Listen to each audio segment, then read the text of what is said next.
You know how everyone is obsessed with those sleep tracking apps?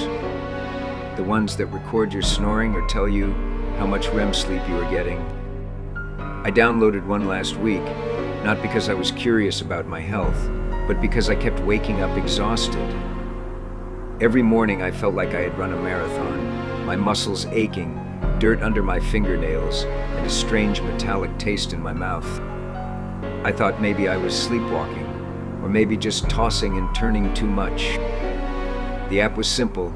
You put your phone on the nightstand and it starts recording whenever it detects noise. The first night was boring. Just 6 hours of silence, interrupted by the occasional rustle of sheets and my own heavy breathing. The second night was similar, except for a loud thud at 3 a.m., like something heavy falling off a shelf. I checked my apartment the next morning, but nothing was out of place. No books on the floor, no pictures knocked over. I shrugged it off. Old buildings make noises, right? But the third night is why I am recording this video and why I have locked myself in my bathroom. I listened to the recording over my morning coffee, expecting to hear more snoring. Instead, the audio file was 40 minutes long. It started at 2:14 a.m. At first, it was just the sound of my breathing. Deep, rhythmic, asleep. Then, a sound cut through the silence. The creak of my bedroom door, opening. I live alone. I double-checked the deadbolt every single night. I froze, holding the phone to my ear, my coffee going cold. On the recording, footsteps entered the room. They weren't heavy like boots. They were soft, wet sounds. Slap. Slap. Slap. Like bare feet on hardwood, but moist. The footsteps stopped right beside my bed. For 2 solid minutes, there was only silence. Then, a voice. It wasn't my voice. It was a voice that sounded like dry leaves scraping together, raspy and genderless. "Is he ready?" the voice whispered. My blood turned to ice. Then another voice answered. And this is the part that made me drop my mug.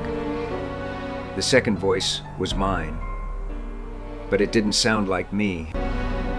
It sounded flat, monotone, completely void of emotion. "Not yet," my voice said. "The vessel is still resisting." I sat there in my kitchen, shaking. I checked the timestamp, 2:17 a.m. At 2:17 a.m., I was having a conversation with an intruder while I was fast asleep.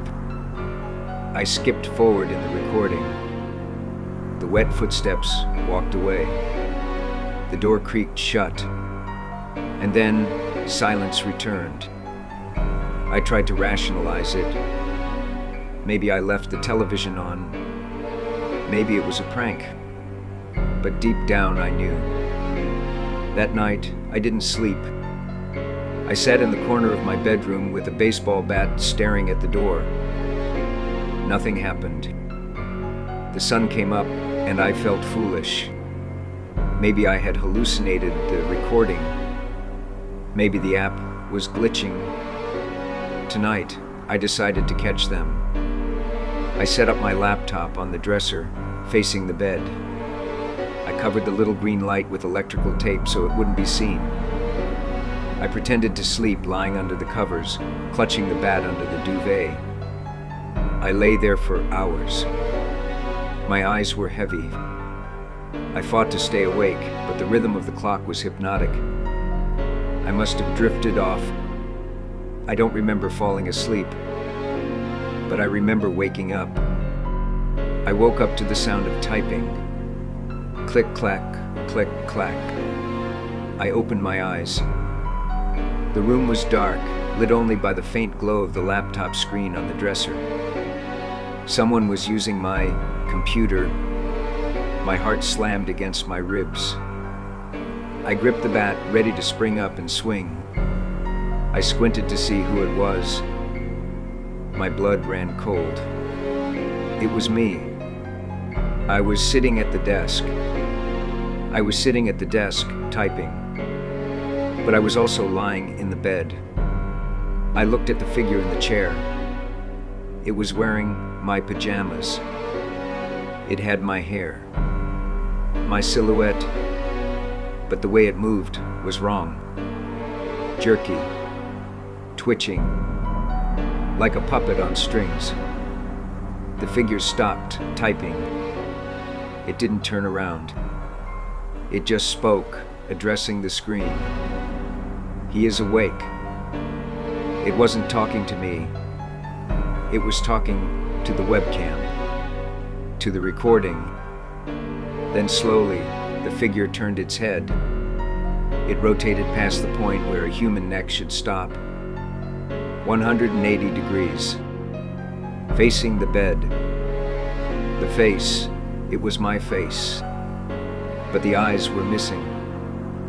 Just two black, empty sockets leaking a thick, black fluid, and the mouth was sewn shut with coarse, black thread. It smiled, ripping the stitches, blood pouring down its chin. "We are almost done," it hissed. I screamed. I scrambled backward, falling out of bed. I grabbed the bat and swung it at the thing, but the bat passed right through it. Like smoke, the figure laughed, a sound that vibrated in my teeth. Then the laptop screen went black. The room went pitch dark. I ran. I ran to the bathroom and locked the door. That was an hour ago. I could hear them outside. Not just one set of footsteps anymore. Dozens of them. Slap. Slap. Slap.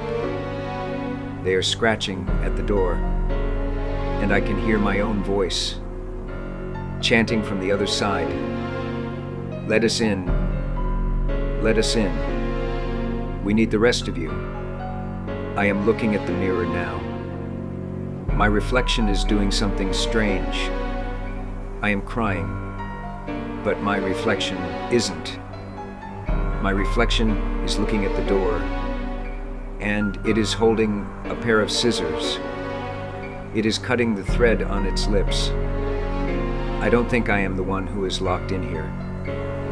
I think I am the one who is supposed to be out there.